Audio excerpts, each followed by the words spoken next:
Queridos niños, queridas niñas y público en general, nos hemos reunido hoy aquí para aprender algo nuevo y ya sabéis cuál es nuestro lema: algo nuevo aprenderéis a poco que escuchéis, aunque solo sea perder el tiempo con la dignidad con la que yo lo pierdo. Vamos a comenzar aquí una serie de vídeos, en concreto van a ser 3, uno dedicado a la obra fundamental de Wittgenstein, que es el Tratatus, otro dedicado a las investigaciones filosóficas, fundamentalmente en este caso al uso y juego del lenguaje, esos dos términos que son muy importantes en esta segunda etapa de Wittgenstein, y un tercero dedicado al problema de la ética, de la estética y el problema de lo místico en Wittgenstein. Por lo tanto, vamos a empezar a analizar a este autor, que sin duda alguna es uno de los más relevantes del siglo XX, independientemente de que nosotros estemos de acuerdo con él o no. Esto es muy importante en filosofía. La relevancia de un autor no se mide por el grado de acuerdo que tengamos con ese autor, sino por la importancia que ha tenido en la historia de la filosofía. Y habrá autores muy relevantes con los que estemos muy de acuerdo, nos parezcan muy adecuadas sus opiniones, y habrá autores muy relevantes con los que estemos en total desacuerdo, pero seguiremos defendiendo que son relevantes puesto que han tenido gran influencia en la historia de la filosofía. Así pues, vamos a empezar con el pensamiento de Wittgenstein, en concreto, en este vídeo, en el Tratatus, que es su primera obra fundamental. Así que ya tenemos la idea de Wittgenstein. ¿Cuál es el propósito? Como todo autor importante, Wittgenstein tiene un propósito en su obra. Siempre estamos hablando del Tratatus. Vamos a ponerlo aquí para que no haya dudas. Tratatus. ¿Cuál es la idea de Wittgenstein? ¿Cuál es su propósito? ¿Por qué Wittgenstein escribe el Tratatus? Wittgenstein lo que busca es hallar un límite al conocimiento, es decir, plantearse, ¿el conocimiento tiene un límite, sí o no? ¿Puedo conocerlo todo? ¿Puedo conocer algo? A lo mejor no puedo conocer nada. Y es una pregunta que vemos que es la típica pregunta que se realiza en todo el pensamiento moderno, desde Descartes, Hume, Kant. Es decir, es la pregunta tradicional del pensamiento moderno. Así que es el límite al conocimiento. ¿Y por qué el límite del conocimiento? Porque Wittgenstein, que es algo muy característico también de esta época y de esta corriente que inicia, en la que se inicia, mejor dicho, Wittgenstein, que es toda la corriente de la filosofía del lenguaje, toda la corriente en ese momento del positivismo lógico, es que la filosofía tiene un problema. ¿Por qué? Porque si hay un límite del conocimiento, a lo mejor ese límite nos impide hacer filosofía, puesto que ¿cuál es el problema de la filosofía? Que la filosofía argumenta sobre todo. Hemos hecho aquí un montón de vídeos sobre autores de filosofía y fíjense ustedes de lo que hemos hablado. Hemos hablado, por ejemplo, de la justicia y del bien. Hemos hablado, por ejemplo, de lo bello y lo feo. Hemos hablado, por ejemplo, de si Dios existe o no. Hemos hablado, por ejemplo, del alma. Hemos hablado, por ejemplo, de la vida de ultratumba. Hemos hablado, por ejemplo, del conocimiento de las ideas innatas. Es decir, que hemos hablado de todo. Y claro, Wittgenstein dice, bueno, pues vamos a ver que si el conocimiento tiene realmente un límite, que todavía no lo sabemos, por eso va a hacer su obra, igual hay un problema con la filosofía. Porque la filosofía, ¿qué pretende? Pretende argumentar de todo. ¿Y cuál es entonces la tarea que se plantea? Dice Wittgenstein, bueno, pues ¿cuál va a ser mi tarea? La tarea va a ser, perdón, trazar límites, situar los límites. Y aquí Wittgenstein empieza con algo que vamos a ver ahora que es muy interesante, que va a ser los límites, pero de mi lenguaje. Esto hay que entenderlo muy bien. ¿Qué es lo que quiere decirnos Wittgenstein con los límites de mi lenguaje? Los límites del sentido de mi lenguaje. De aquello de lo cual yo puedo hablar con sentido. Luego vamos a ver qué significa esto. Pero la idea general es, yo puedo hablar de un montón de cosas. pero va a haber cosas de las que pueda hablar sin ningún sentido, sin ninguna posible verificación de ver si lo que estoy diciendo es verdadero o es falso, de ver si lo que estoy diciendo realmente se corresponde con algo que ocurre realmente o es pura entelequia de mi imaginación, y puedo hablar, sin embargo, con sentido o sin sentido. Por lo tanto, la idea es que yo lo que voy a buscar es de qué puedo hablar con sentido. Esto es muy importante, es decir, ¿qué puedo comunicar con sentido? ¿De qué puedo, en el fondo, hacer filosofía? Porque la filosofía, ¿qué es? Es hablar de algo, es hablar sobre algo, es utilizar el lenguaje para decir algo. Y por ello, claro, tengo un problema. Si yo me expreso a través del lenguaje, mi pensamiento se expresa a través del lenguaje, ¿qué es lo que va a ocurrir? Que tendré que ver la relación que exista entre ese mismo lenguaje con el cual yo expreso lo que ocurre y la propia realidad. Y aquí va a estar el segundo punto. Primer punto, de que puedo hablar con mi lenguaje. Segundo punto, que me es obligado cumplirlo, puesto que quiero saber de qué puedo hablar con mi lenguaje. ¿Qué relación existe entre esa realidad que está fuera de mí y ese lenguaje que expresa lo que yo hago, lo que yo pienso sobre esa misma realidad? Claro, ¿por qué?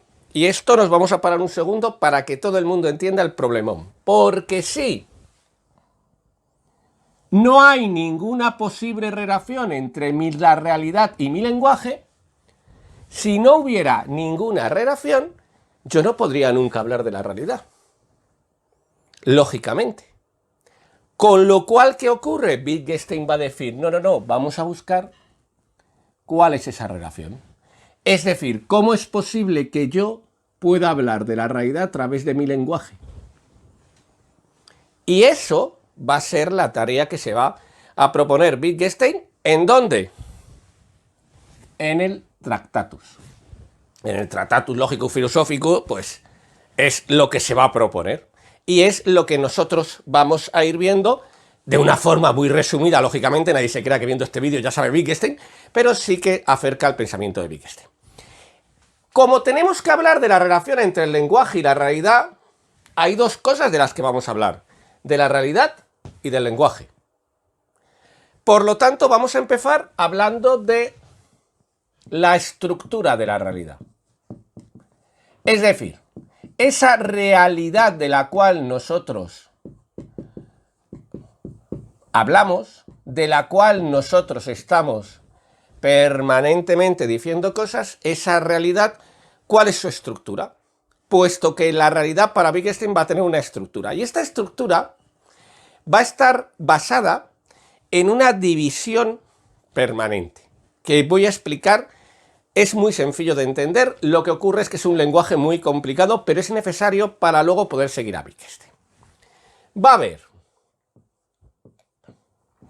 realidad, va a haber mundo, va a haber realidad primero, mundo después, va a haber hechos y va a haber cosas. Esto va a ser la estructura y va a ir del siguiente modo. Vamos a borrar aquí el dibujito. Obsérvese qué borrador más chulo me he comprado, de esos que se pegan, obsérvese, esta tontería. Esto para que se vea que soy un youtuber clásico y tradicional que utiliza ya medios tecnológicos avanzados. Bueno, pues a lo que íbamos. Realidad, mundo, hechos, cosas. Vamos allá. ¿Qué sería la realidad? Pues vamos a pintarla. La realidad va a ser todo aquello que sea posible lógicamente. Todo lo que es posible lógicamente forma parte de la realidad. Por ejemplo, ¿es posible lógicamente que existan Los unicornios. Sí. Luego los unicornios forman parte de la realidad. Cuidado, que no estamos diciendo que existan, sino que es posible que lógicamente existan, que es distinto. Es posible lógicamente que existan, por ejemplo, pues yo qué sé, las sirenas. Venga, vamos allá. Mira, qué guapa la sirena. Vamos a pintar vestida para que no nos censure YouTube el vídeo. Mírala, con su jersey de cuello alto. Es una sirena nórdica. Pues es posible. Ahí está. Bueno, vamos a pintar cara también porque si no da un poco de miedo. Bueno, pues que sonría la pobre, joder. Ahí está. ¿Es posible que existan los perros? Sí, mírale, ahí está. Es decir, ¿qué es la realidad? Pues, y las flores, las rosas. Venga, pues pintamos una rosa. Sí, ahí está. La realidad es todo lo que es posible que exista lógicamente. Es decir, todo aquello que lógicamente exista, pueda existir. ¿Quiere eso decir, cuidado, que existe? Y dice Wittgenstein, no. Porque ¿qué es lo que existe? Lo que existe no es la realidad es todo aquello que puede existir lógicamente. Lo que va a existir es el mundo. ¿Qué es el mundo? El mundo es el conjunto de hechos existentes.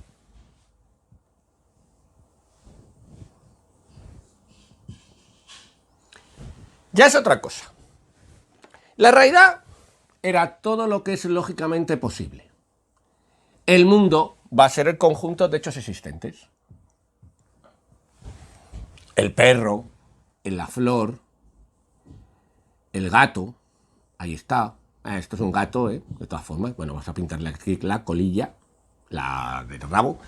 Ahí está el gato. Claro. Es decir, hay realidad, todo lo que es posible que exista lógicamente, pero luego hay mundo, el conjunto de hechos existentes. ¿Y qué son esos hechos? Atención. Los hechos son los estados de cosas existentes, la relación que se da entre los objetos que existen. Los hechos entonces es una relación. Por ejemplo, el perro persigue al gato, vamos a imaginarnos. Esto es un hecho, porque se da una relación entre dos cosas que existen en el mundo. Y se da una relación. Por ejemplo, el gato persigue, esto es un mundo de persecución sin fin, ¿a quién? A nuestro común amigo, ahí está, el ratoncillo. Qué bien pinto, ¿eh? Pues el ratoncillo. Pues esto es un hecho. ¿Por qué? Porque se da una relación entre cosas coexistentes. Así que ya tenemos realidad, todo lo que es lógicamente posible. Mundo, dentro de lo que es lógicamente posible, lo que se da de hecho, lo que se está dando, aquello que está existiendo. Hechos, las relaciones que se dan en el mundo. ¿Y qué son las cosas? Alguien podría decir, oiga, ¿y las cosas? Pues las cosas, lógicamente, como todo el mundo ya habrá deducido, sin duda alguna, serían los seres individuales, lo individualmente existente y fijo. ¿Qué serían aquí las cosas? El perro, el gato, el ratón, la rosa. ¿Qué luego qué hacen? Mantienen, ahora vamos a verlo al revés, mantienen relaciones entre sí. Eso crea el mundo, pero además podríamos decir siempre que puede haber una realidad, puesto que pueden existir, podría haber lógicamente otras cosas, con lo cual ya tengo una estructura de la realidad. Realidad, mundo, hechos y cosas. Ya tengo una estructura de la realidad. Así que, de aquí, ya tengo algo. Pero me queda algo muy importante, que es lo siguiente. Muy bien, le diríamos a Wittgenstein, usted ya me ha hecho una estructura de la realidad, ¿vale? Y es una estructura, vamos a hacer un chiste wittgensteiniano, lógica. Lo que podría ser lógicamente posible, lo que realmente se da, las relaciones que producen lo que realmente se da y las cosas individuales que realmente existen. Lo podíamos ver así, lo podemos ver así, nos da igual. Pero ¿qué ocurre? Que todavía no hemos hablado del lenguaje. Es decir, nos tenemos que preguntar, muy bien, yo ya sé qué es la realidad, pero ¿y cómo el lenguaje se relaciona con la realidad? Y aquí Wittgenstein, en esta primera etapa, esto va a ser la gran diferencia con la segunda etapa. Aquí Wittgenstein señala una cosa que es muy famosa, que igual ustedes han oído alguna vez hablar de ella, que se llama principio de isomorfía.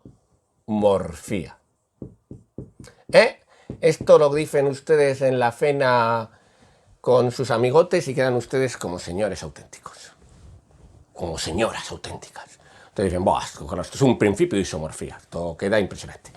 ¿Qué es el principio de isomorfía? Bueno, pues el principio de isomorfía es lo siguiente. Vamos a volver atrás un poco. Yo tenía todo esto. Y aquí está el sujeto. Y el sujeto habla de todo esto. De hecho, lo acabamos de hacer. Y aquí viene la idea de Wittgenstein, la idea del principio de isomorfía. Primero la vamos a explicar con el ejemplo y luego lo vamos a decir más concretamente. ¿Cuál es? Es que alguna relación tiene que existir entre este bloque de la realidad. Cuando hablamos de realidad, todo el mundo ya entiende que hablamos de realidad, mundo, hechos, cosas. Y este bloque del lenguaje, para que yo pueda, lógicamente, hablar de esto.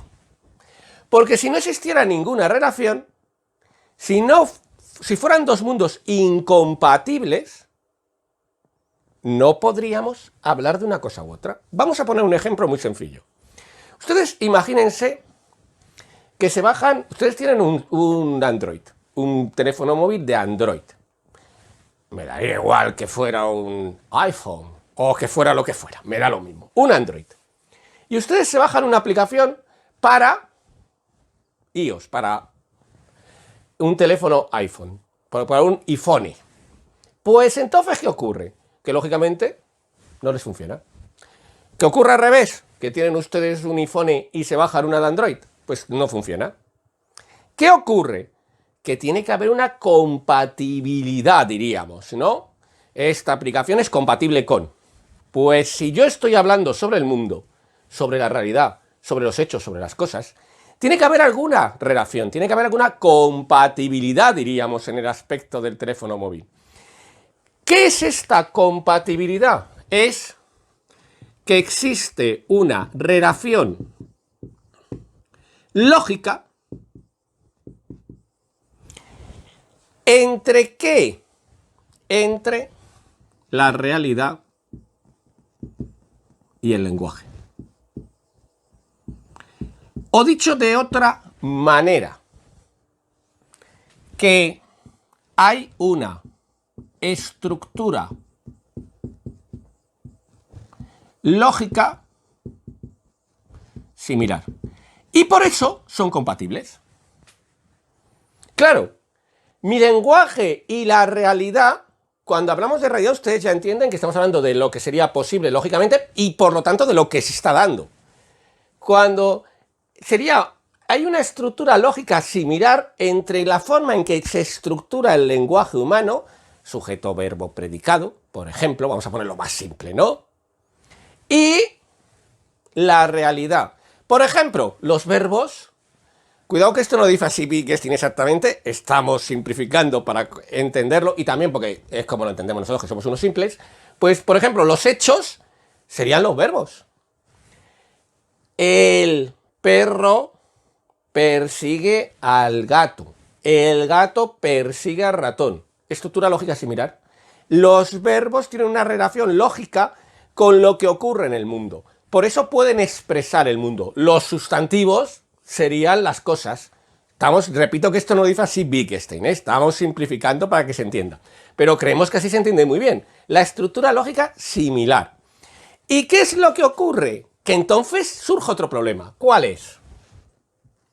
Que el lenguaje, entonces, ¿qué es lo que hace? Fija los límites del conocimiento. Fija los límites. Y aquí vamos a ir otra vez al ejemplo de la aplicación del móvil. El lenguaje sería mi móvil y la realidad sería la aplicación. ¿De acuerdo? ¿Qué ocurre? Que mi móvil me fija el límite de mis aplicaciones. Yo no me puedo bajar cualquier aplicación a mi móvil, ni mucho menos. Tiene que ser una aplicación que sea compatible con mi móvil. Daría igual con un ordenador, con un programa con Windows. Pues tiene que ser una aplicación de ordenador que sea compatible con Windows. Si me la bajo y solo es incompatible, vamos a imaginar, con Linux, no me funciona. Pero al revés, si tengo Linux y me bajo una aplicación solo compatible con Windows, no me funciona. Es decir, ¿qué ocurre? Que tiene que haber una compatibilidad. Y entonces, uno de los dos elementos fija el límite del conocimiento. El lenguaje, en este caso. ¿Por qué el lenguaje? Porque el lenguaje es el que pertenece al sujeto cognoscente, al sujeto que conoce. Y por lo tanto es lo que marca el límite. Así pues, ya tengo un propósito, ver el límite del conocimiento. Es el lenguaje. Tengo otro propósito, la estructura de la realidad. Ya la he hecho. Y me he dado cuenta de que existe un principio de isomorfía. Y ahora viene la gran pregunta. Bueno, y entonces, ¿cuáles son estos límites? En concreto ya. Ya sé que hay límites. ¿Cuáles son? Y dice Wittgenstein. Que con esto ya acabamos el Tratatus. Como ven ustedes, es un resumen. Este límite son las proposiciones. ¿Y el qué? Los tipos de proposiciones que hay. ¿Qué es una proposición? Vamos a decirlo también de un modo muy simple, tampoco lo dice así Wittgenstein, es para que todo el mundo entienda. Una proposición es cuando yo digo de un sujeto un predicado. S es P. El perro persigue al gato. Estoy diciendo algo. El gato persigue al ratón. El gato orió la rosa. El perro jugó con el ratón. El ratón se comió la rosa. Ese es P, es decir, un sujeto del cual señala un predicado. Pues así es como hablamos. En realidad siempre estamos diciendo proposiciones. Y, dice Wittgenstein, estas proposiciones pueden ser de dos tipos. Con sentido y sin sentido. Con sentido, 1. Y 2, sin sentido. Vamos allá. Esto ya, si se ha entendido todo lo anterior, esto es facilísimo de entender. ¿Cuáles son las que tienen sentido? Pues lógicamente, aquellas en las cuales yo puedo establecer una isomorfía. Es decir, esto que no salga de este vídeo, esto es una cosa entre usted y yo, porque no es así exactamente, es más complejo, pero bueno, para entendernos. Aquellas en las cuales yo puedo ir al mundo, a ver si se dan. Claro, son las que pueden tener una isomorfía. Yo puedo relacionar lo que estoy diciendo con el mundo. Esas son las que tienen sentido. ¿Y qué ocurre? Que lógicamente, aunque tengan sentido, cuidado, pueden ser verdaderas, pero también pueden ser falsas. Claro, porque yo puedo decir, por ejemplo, el perro persigue al gato, y a lo mejor el perro y el gato están jugando juntos, luego no se están persiguiendo. O a lo mejor el perro está mirando por la ventana. Entonces, ¿qué ocurrirá? Que como tienen sentido, como yo puedo, para entendernos, ver su isomorfía si se realiza o no, podré catalogarlas como verdaderas o falsas. Claro. Si no, no. si yo infiero una proposición sin sentido, ahora lo vamos a ver, nunca podré decir si es verdadera o falsa, porque no podré ir a comprobarlo al mundo. No podré aplicar el ¿qué? La isomorfía. Y claro, ¿qué ocurre? Que el conjunto de las proposiciones verdaderas van a ser las ciencias naturales. Claro, ¿qué son la ciencia? La ciencia es un conjunto de proposiciones con sentido, porque le puedo aplicar la isomorfía. Vamos a imaginar, el planeta Marte tiene agua congelada en sus polos, pues podría aplicarle la isomorfía. Y esa teoría, esa hipótesis será cierta cuando ¿qué? Cuando compruebe que efectivamente en el mundo, a través de la isomorfía, el planeta Marte tiene agua en sus polos. Así pues, ¿qué ocurre? Las proposiciones con sentido son aquellas en las cuales yo aplico la isomorfía y pueden ser verdaderas o falsas. Y cuando la ciencia ¿de qué se compone? De proposiciones verdaderas. Ya está. Cuidado, esto no quiere decir que toda proposición verdadera sea científica. Por ejemplo, el profesor de filosofía lleva corbata. Pues en este caso concreto sería verdadera, aplicamos la isomorfía, pero no forma parte de la ciencia, puesto que yo soy un objeto más allá de la ciencia, pero ese es otro tema que no vamos a tratar aquí. Así pues, ya tengo las proposiciones con sentido. ¿Pero qué ocurre? Dice Wittgenstein que hay proposiciones sin sentido, a las que Wittgenstein denomina pseudo. Pseudo es un prefijo que significa falso, lo digo por si alguien no lo recordaba. Pseudoproposiciones. ¿Y cuáles serán? Pues ustedes ya lo saben. Si yo les preguntara a ustedes, que esto no lo vamos a hacer, porque, bueno, sí lo vamos a hacer, ¿cuáles son? ¿Cuáles son? Y ustedes dicen rápidamente, pues ya está, es muy fácil. Las que no puedo aplicar isomorfía. Claro, son sin sentido. ¿Por qué? Porque nunca podré saber de qué estoy hablando. Si yo, vamos allá, hago una proposición y resulta que esa proposición no puedo aplicarla al mundo, lo vamos a poner arriba para que se vea mejor, no puedo aplicarla al mundo, no puedo. Es sin sentido, porque nunca podré saber si va a ser verdadera o falsa, lógicamente. Vemos que hay una estructura lógica perfecta. ¿Y cuáles son estas proposiciones sin sentido? Y aquí nos va a sorprender algo. ¿Cuáles son? Y dice Wittgenstein, las hay de dos tipos fundamentales. Las primeras, las que son de lógica y matemáticas. Alguien ahora estará con la boca abierta. Alguno estará en este momento, vamos a reflejarlo aquí en el mundo, así. ¿Cómo que la lógica y las matemáticas no tienen sentido? Claro, dice Wittgenstein, efectivamente no tienen sentido, porque no hablan del mundo.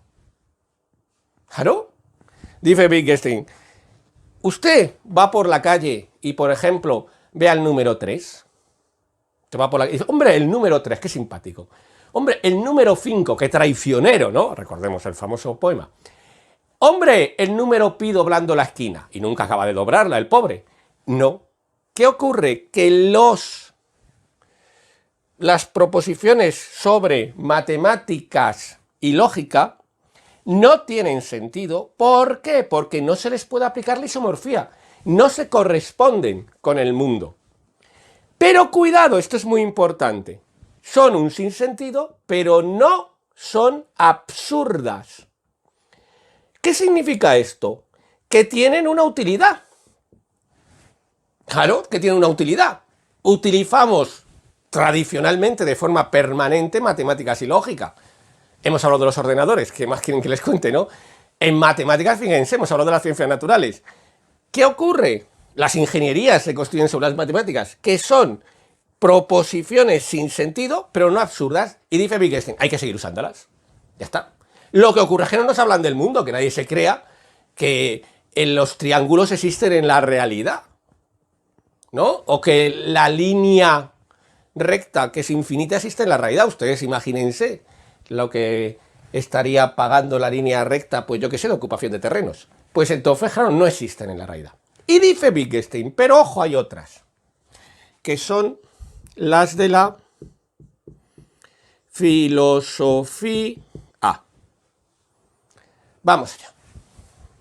Las de la filosofía. Aquí están. ¿Qué le ocurre a las de la filosofía? Y dice Wittgenstein, vamos a ver, que van más allá de la experiencia. Claro, ¿de qué habla la filosofía? La filosofía habla de cosas de las cuales no podemos aplicar la isomorfía. Habla de cosas a las cuales no, que si me salgo de pantalla, hago ahí un fuera de campo, esto ya sería fin y total, no podemos aplicar la isomorfía. Es decir, cuando el filósofo, obsérvese aquí al filósofo, le vamos a pintar así, un birrete de filósofo. Cuando el filósofo habla, Dios existe, cuidado, Dios no existe, me da igual. ¿De qué está hablando? De cosas a las cuales no le puedo aplicar la isomorfía. Por lo tanto, la filosofía es un sinsentido. ¿Y qué ocurre? Que lógicamente no tiene ninguna respuesta. Es decir, por eso el filósofo puede decir Dios existe o Dios no existe. Se le da igual al hombre. Claro, porque está hablando sin sentido, entonces puede estar allí contando el alma inmortal existe, el alma inmortal no existe, Dios ha muerto, Dios no ha muerto, no, Dios vive en nuestros corazones. Es decir, ¿qué más da? ¡Hala! Como no estamos hablando sobre el mundo, no aplicamos la isomorfía, claro, que la vamos a poner ahí bien grande para que se vea, no aplicamos la isomorfía, pues entonces esto es una fiesta. Podemos hablar de lo que queramos. Entonces dice Wittgenstein, así que la filosofía es un absurdo. Y además, porque pretende ir más allá, ya no es como las matemáticas o la lógica, que eran sin sentido pero no absurdas. No, la filosofía actual es un absurdo. Pero ahora viene algo más. ¿Quiere eso decir que va a ser siempre un absurdo? Y dice Wittgenstein, no. Tiene una tarea. La filosofía tiene una tarea, ahí está. ¿Cuál es su tarea? Su tarea va a ser clarificar. Esa va a ser la tarea fundamental de la filosofía. Vamos a ver en el siguiente vídeo, cuando hablemos de las investigaciones, que esta idea continúa en las investigaciones.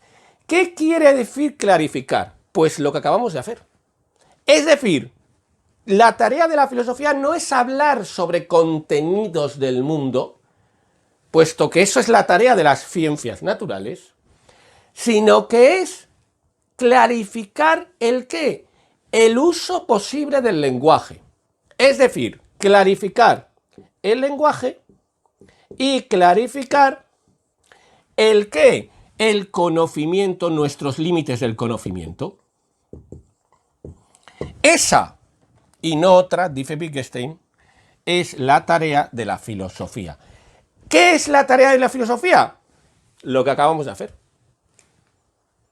Decir de qué podemos hablar con sentido, decir que no nos vamos a ir más allá, decir que podemos hablar de todo esto, pero no de esto.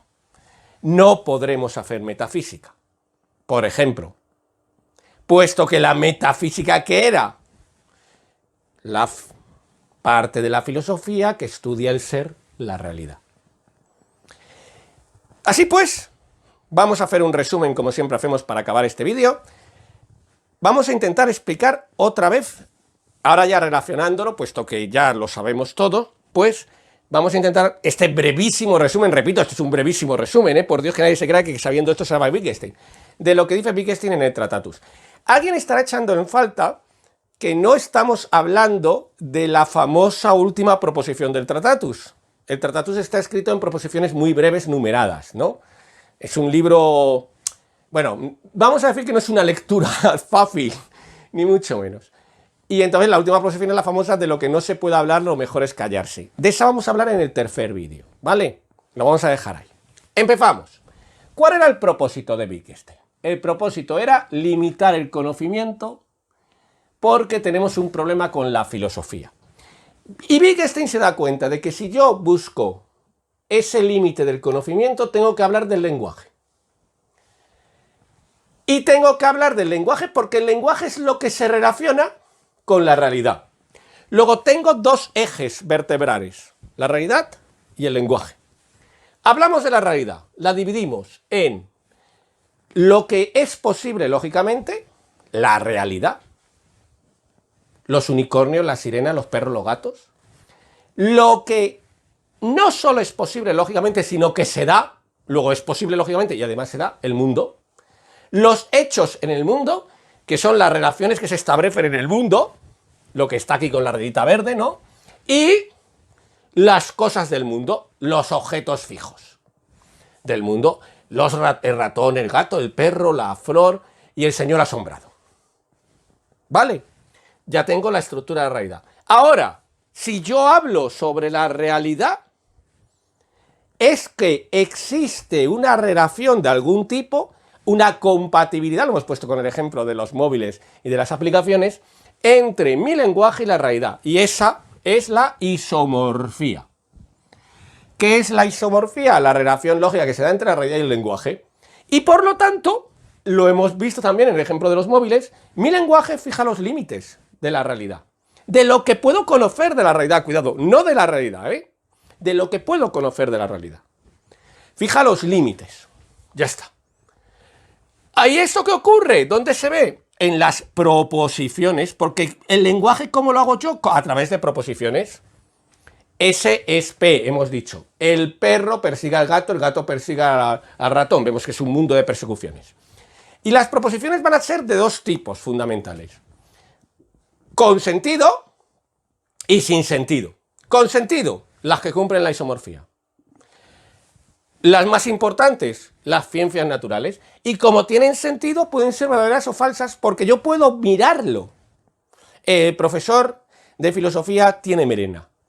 Pues no, la tuve, yo lo recuerdo, estoy a punto de llorar, pero ya no la tengo. Isomorfía, ustedes lo ven. Claro, entonces puede ser verdadero o falso. El profesor lleva corbata, verdadero. ¿Y qué ocurre? Que el conjunto de proposiciones verdaderas sobre el mundo, ese conjunto, son las ciencias naturales. Las ciencias de que nos hablan, del mundo. ¿Vale? Y como se pueden verificar, porque cumplen la isomorfía, entonces puedo saber si una hipótesis es verdadera o es falsa. Por eso la ciencia plantea hipótesis y luego se contrastan. Se ve a ver si eso es verdadero o falso. Y luego hay unas proposiciones que son las que no tienen sentido. ¿Por qué? Porque no cumplen la isomorfía, son pseudo falsas, es el prefijo, proposiciones. ¿Cuáles son? Las de la lógica y las matemáticas. Aquí lo hemos dicho. A lo mejor alguien se asombra.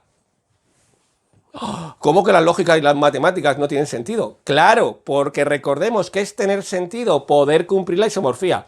Yo, para saber si algo es cierto en matemáticas o en lógica, no me voy al mundo. Por eso no hay laboratorio de matemáticas, no hay laboratorio de lógica. Hay laboratorio de física, hay laboratorio de química. No hay laboratorio de matemáticas o de lógica. Nadie va a ver si el teorema de Pitágoras es cierto en la naturaleza. Sería un idiota. Nadie lo hace.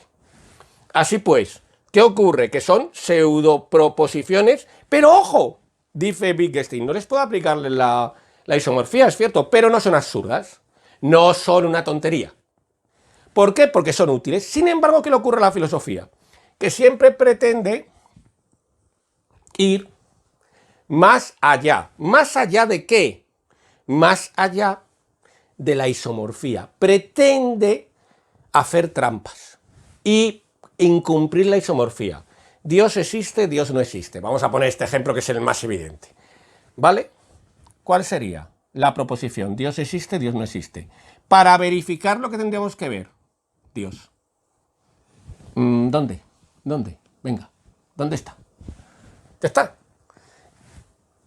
Pero la filosofía que hace lo pretende. Tenemos aquí un vídeo sobre las 5 vías de Santo Tomás de Aquino, tenemos aquí un vídeo sobre Dios ha muerto en Nietzsche, tenemos aquí un vídeo sobre la religión como ideología en Marx.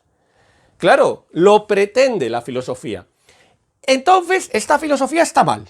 No se debe hacer más. Pero ojo, ¿hay que abandonar la filosofía? No, si es que acabamos de hacer filosofía, dice Wittgenstein. Tenemos una nueva tarea. ¿Cuál es? Clarificar la relación entre el lenguaje y el conocimiento. Y precisamente este punto, que es lo que hemos hecho aquí a través del Tractatus, es lo que va a unir esta etapa de Wittgenstein con su etapa posterior, que va a ser la de las investigaciones. Porque la idea siempre va a ser la relación lenguaje-conocimiento. Esa va a ser la idea permanente en Wittgenstein y eso va a ser lo que unifica y lo que nos va a permitir hablar en el próximo vídeo sobre el Wittgenstein de las investigaciones filosóficas. Pues como siempre, ha sido un placer, esperamos que este vídeo les haya servido para algo y como siempre, muchas gracias por su atención, en los próximos vídeos más.